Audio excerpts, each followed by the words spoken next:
Hello students, today we will discuss about atomic models. In our previous videos, we discussed about the discovery of electron, proton, neutron. So from that, it is clear that atom is made up of electron, proton, neutron mainly. Those are called as fundamental particles of atom. Okay. Now next topic, atomic models. This deals about arrangement of fundamental particles within the atom. What are atomic models? Atomic model deals about the arrangement of fundamental particles within the atom. Okay, come to our first model, Thomson model. It is a very basic model, earlier model. So according to Thomson, see, the positive charge spreading throughout the atom, but electrons are embedded in it. First of all, see here, according to Thomson, atom is a spherical one. Within that, uh, positive charge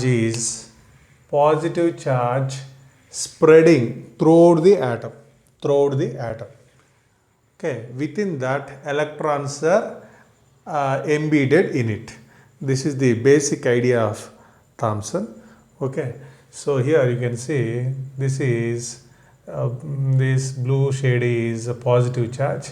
This is spreading throughout the atom. Here these are the electrons. These are electrons. So positive charge spreading throughout the atom, but electrons embedded in it. This we may compare with watermelon fruit. In watermelon fruit, within the fruit, red pulp will be there. That red pulp spreading through the fruit. Within that red pulp, we can observe block seeds at some places. So those block seeds, that red pulp we can compare with positive charge, and block seeds just like black seeds, here electrons are there, just like red pulp, here positive charge is spreading. So that's why Thomson model also called as watermelon model. It is also called as plum pudding model. Plum pudding model. Plum pudding model. Plum pudding model. Okay, this is basic idea about Thomson model. Next, come to Rutherford's model. Rutherford did one small experiment, that is alpha ray scattering experiment. Based on the results of that experiment, he proposed a model. That model is Rutherford's model. Okay, first we will see alpha ray scattering experiment. In his experiment, he passed alpha rays through a thin gold foil and observed some important points. Based on those observations, he proposed a model. We'll see scattering pattern of alpha particles. See, this is gold foil. Gold foil is made up of many gold atoms. This is one of the gold atom. For the sake of simplicity, here I am writing only one gold atom. Actually, gold foil made up of many gold atoms like this. Okay, for the sake of simplicity, I am showing just one. Okay, this is the when alpha rays passed through gold foil. See that scattering pattern of alpha rays shown here in this diagram. Okay, here from this you can observe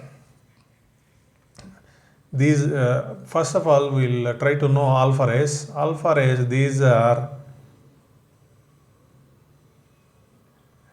dipositive helium ion. Double positively charged helium ion is alpha rays. Alpha rays are positively charged particle. They have definite mass also. Okay, now here see, when alpha rays passed through the atom, so these alpha rays are passed through the atom without any deflection. So here also this set of alpha rays also passed through the atom without any deflection. but here this is deflected by a small angle. This one also deflected by a small angle. But see, this is exceptional case. This alpha ray deflected back along its original path. So this is deflected by backward. Okay. So what are the observations from this? We'll try to list out observations. Observations.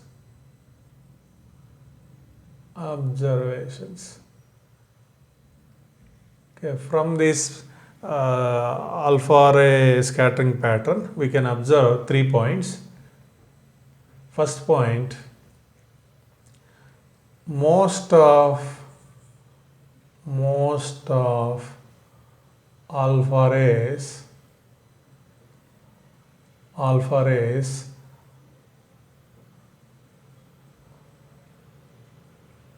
went undeflected.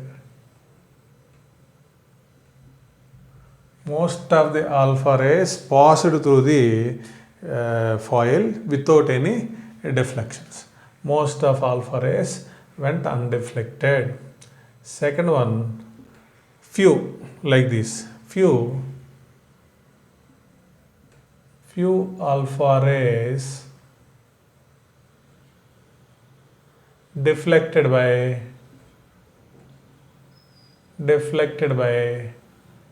a small angle, deflected by a small angle. Next, third one, very few out of 20,001, very few alpha particles, very few alpha particles, otherwise alpha rays, very few alpha rays deflected backward.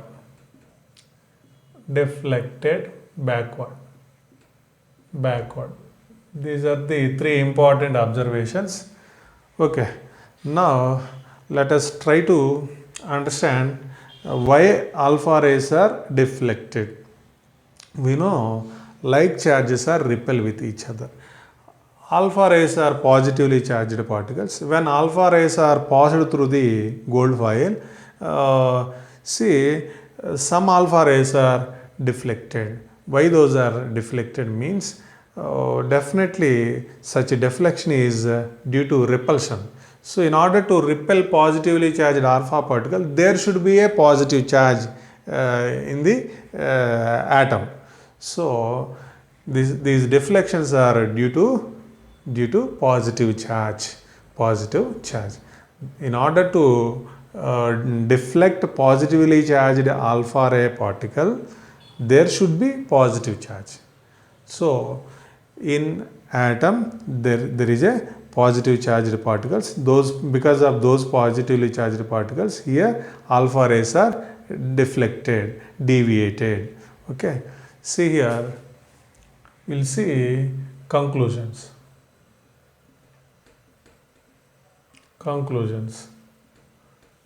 See, from point 1, from observation 1, most of the alpha rays went undeflected. See, when alpha rays are passed through the atom, most of them not at all deflected. Means what? Which means most of the part of atom is empty. If there is any particle there, we can expect deflection, but not happen like that. Therefore, most of the part of atom is empty. Most of the part of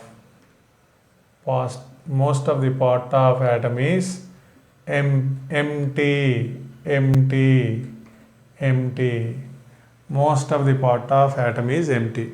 Because most of the alpha rays went undeflected means there is no obstacle to alpha rays, which means most of the part of atom is empty. Second one, few alpha rays deflected by small angle. Means, see, few alpha rays are deflected means definitely those deflections due to the presence of positively charged, which means what is the conclusion from this observation? Positively charged particles are present in atom. So positive charge particles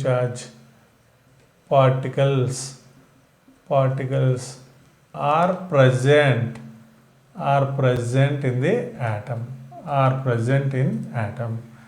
Okay, see here, third one,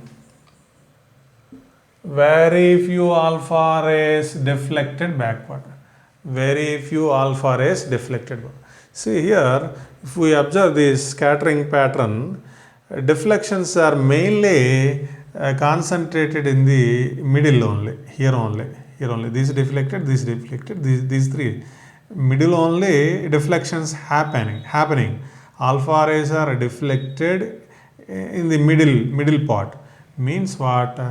Where deflection is there positive charge is there. Here deflections are there means here positive charge is there.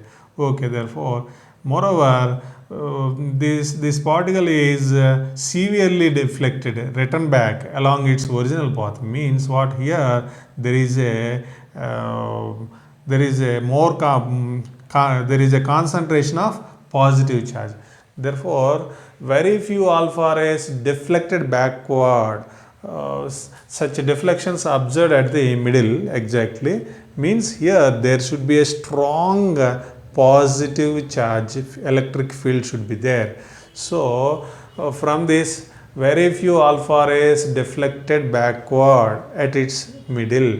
Very few alpha rays deflected backward, which means positive charge is concentrated, not spreading, not uniformly spreading as mentioned in Thomson model. Therefore, here positive charge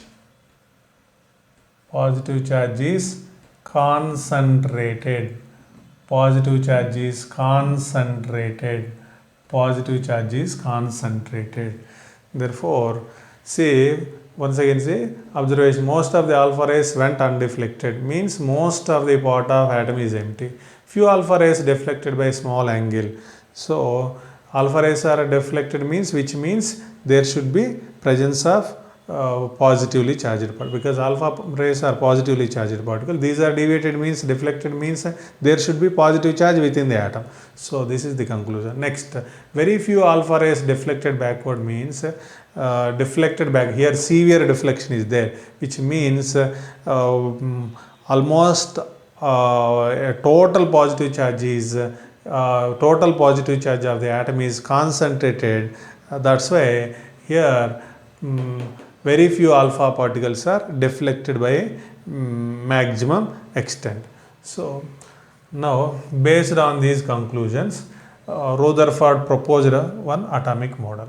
Here one more thing, see here what clear to us, positive charge of the atom is concentrated, but as per Thomson model, positive charge is spreading throughout the atom. So therefore, from these conclusions, these conclusions are drawn from experimentation. Therefore, these are true. That's why this Thomson model is ruled out. Therefore, Rutherford experiment ruled out the Thomson model.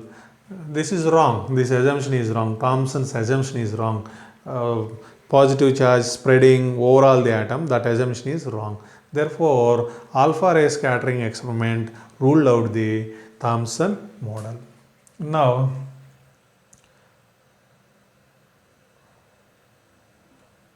we'll see the important points under Rutherford's model. Based on these points, he proposed he gave few ideas about arrangement of particles within the atom. First one is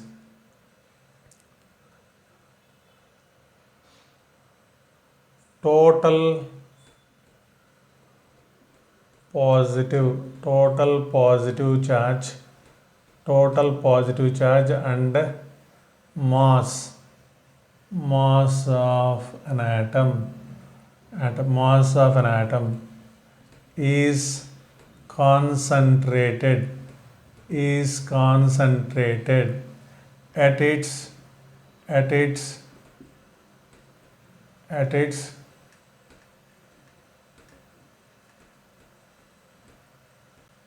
at the middle, otherwise at its center.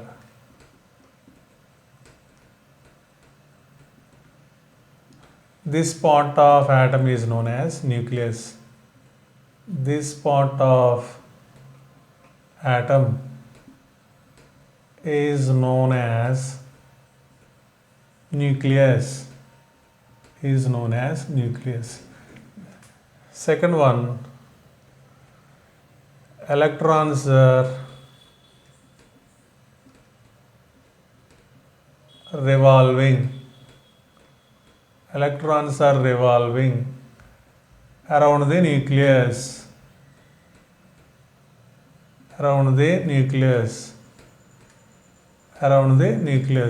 in a closed circular path.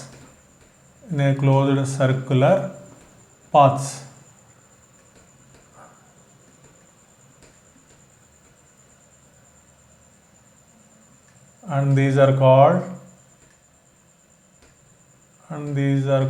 as orbits. Third point,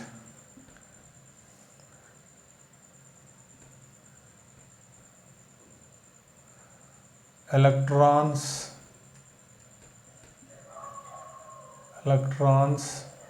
are negatively charged particles. Electrons and nucleus attracting through electrostatic force of attractions. Electrostatic forces of attractions. Electrostatic forces of attractions.